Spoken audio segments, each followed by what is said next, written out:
Our last speaker, Rick Silverman. Rick has seen all kinds of evolutions in this community, in this country, and has been involved for a long, long time. So, Rick, welcome.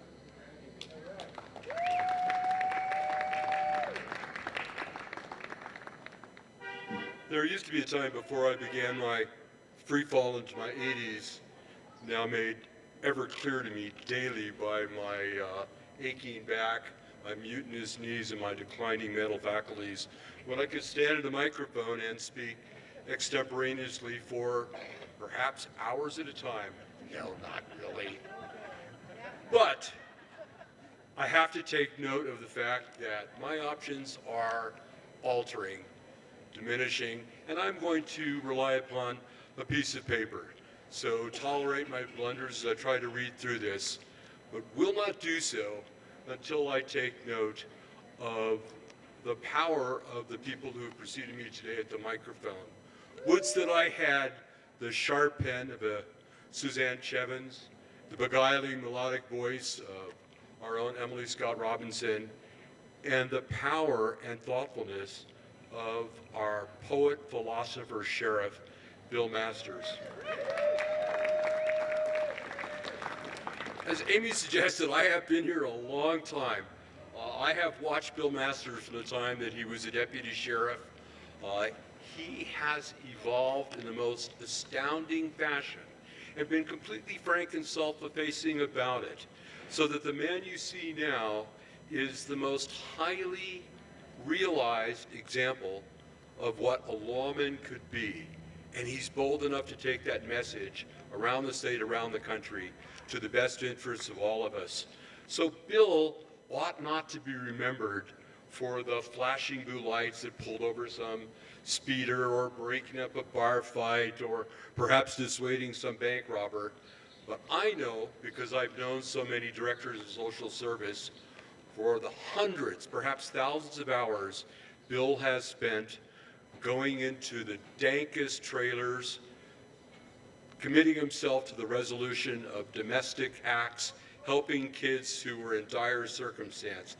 That's the Bill Masters that nobody sees. That's the Bill Masters that's never reported in the newspapers, but that's the Bill Masters that has secured a kind of glue that has helped people in ways we'll never know, but we should appreciate from afar.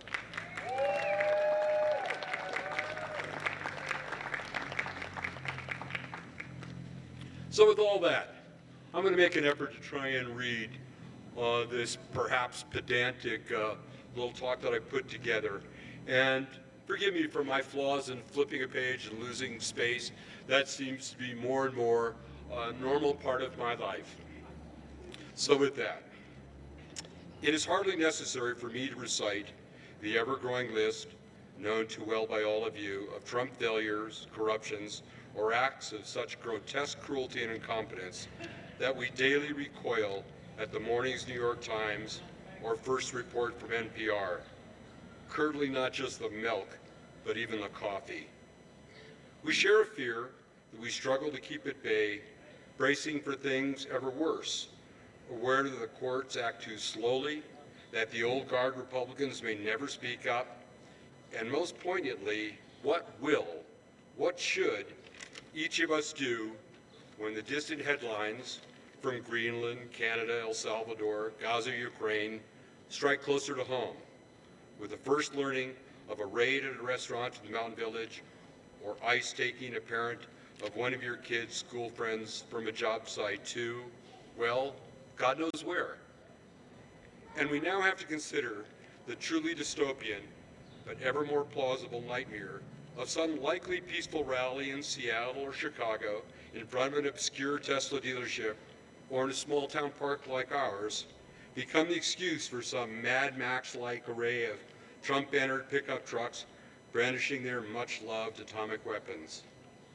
And still worse, an ultimate moment of dissent, when a protest somewhere, peaceful or otherwise, is the excuse for a declaration of martial law, soldiers, perhaps tanks in the street, and the suspension of habeas corpus and elections.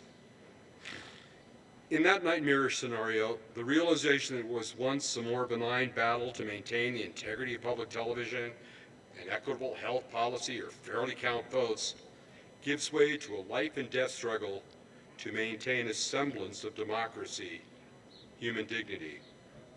We all have had different scorecards. For some, threats to academia, health, gender, and racial fairness are at the top of the list.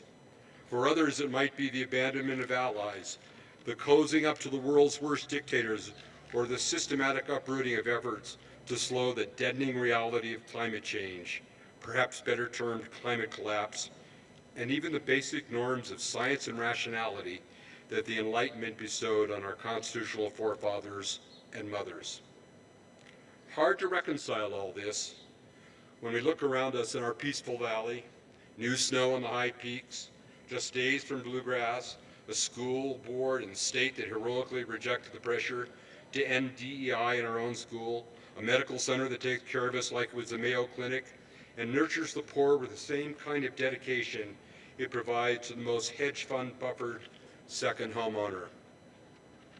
We have a sense that our cops, commissioners, and councilpersons are on board, though God knows they need to be encouraged and thanked whenever appropriate, as they too have no useful templates and may be very much in the firing line for reprisals we cannot imagine. But maybe, in a hopeful moment, our beloved bubble will hold, and Trump will melt away, like the Wizard of Oz's Wicked Witch of the West when Dorothy, or is it now Elon Musk, throws water on her, or is it now fiery tweets? However, if you believe that our institutions, those once dependable norms, were secure, you wouldn't be here today. We are, by dint of our presence along Colorado Avenue, when we ought to be off smelling spring lilacs, those who hear the crack in the snowpack that foretells the danger of avalanche. We have grave doubts, many of us curiously unsettled in the historical knowledge that heavily armed troops to suppress the miners were once garrisoned for a year across the street in the Sheraton Hotel. So in our anxiety, we should embrace the old adage, hope for the best, but plan for the worst.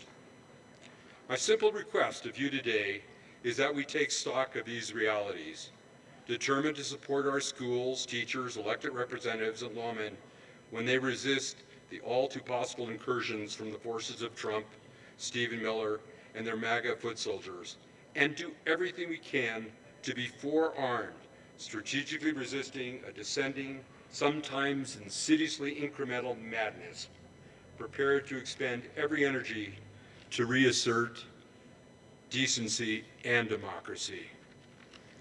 I plead with you to offer an open embrace to all who even only partially share our beliefs, and that we resist the all too familiar pattern of succumbing to partisan battles amongst ourselves over race, gender, geography, or ideological nuance until we've eliminated the siege at the gate. There is now, as they failed to do in Germany in the 30s, then the most educated country in Europe, the need to overcome distinctions and distractions. The classic four lines of the German pastor Niemöller now bite with an American twang, so familiar that many of you can likely recite a simple truth along with me. The good pastor, himself 7 years in concentration camps, simply said, and I quote, "First they came for the socialists, and I did not speak out because I was not a socialist. Then they came for the trade unionists, and I did not speak out because I was not a trade unionist. Then they came for the Jews, and I did not speak out because I was not a Jew. Then they came for me, and there was no one left to speak for me." For us, the particulars may vary, the essential truths still pertain. I am not a Mexican, a once protected Afghan, a judge, a starving Sudanese child, journalist, fired scientist, mine inspector, or a Harvard University president. Yet I share with them, as I do with you, as I do with protesters in Montrose, veterans and Medicaid recipients in Missouri, as we do with leftists in Berkeley or slowly emerging conservatives in Florida, a sense that this is truly the battle of our lifetime. And I counsel you, I plead with you to put aside the insidious nuances of division. Left, right, independent, or formerly indifferent, these are the days that will determine not only the fate of our own country, but because of the size of America's economy, military, and capacity to pollute, the outcome of the entire global community. This is the time to overcome hesitation, your disdain for politics, and show up like you have never done before. Vote in numbers once unimaginable and coax your crazy nephew and even your apathetic chairlift partner to join you.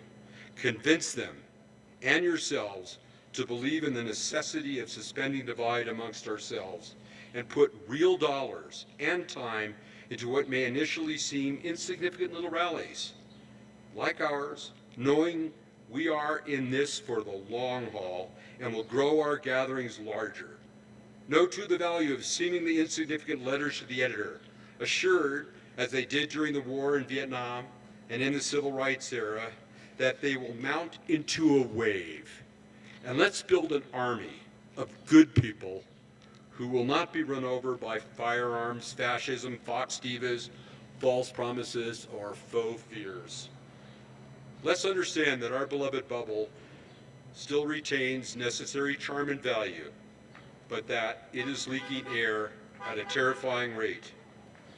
No alpine hideaway, regardless of our much ballyhooed elevation, is immune from Trump and desired to bring us not just to an authoritarian state, but one that will ignoble our history and fundamentally cripple the lives that we want for ourselves, our children, the elk who graze on our valley floor, and literally everything that flies, swims, or crawls on this planet. We did not want this fight, but this ain't no game show, and it is the fight that we have. Telluride is but a small piece of a disparate but rising army, and rise we must. Redouble our efforts, put in the time, smarts, and real dollars to give us a chance to push back against these dime store villains. And let's meet here again and again as friends and allies, and in Montrose, Denver, and Washington until the job is done. Thank you.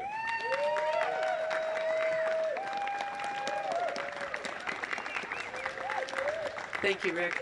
Some really, really important things to consider. This is just about the end of what we're doing today.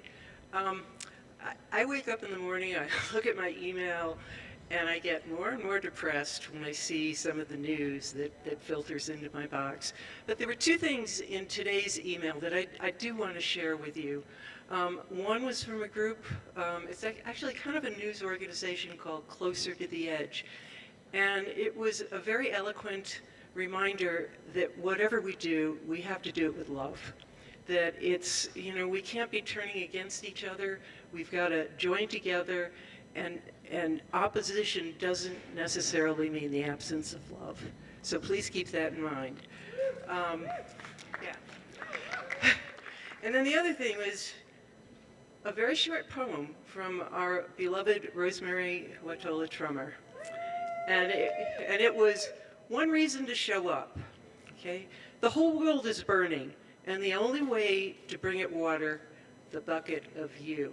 So a reminder that it's up to all of us to keep going, to make sure that we do what we can do to oppose the things that are going on and to strengthen our community, our organizations, and our reason for being here. So thank you all for being here today.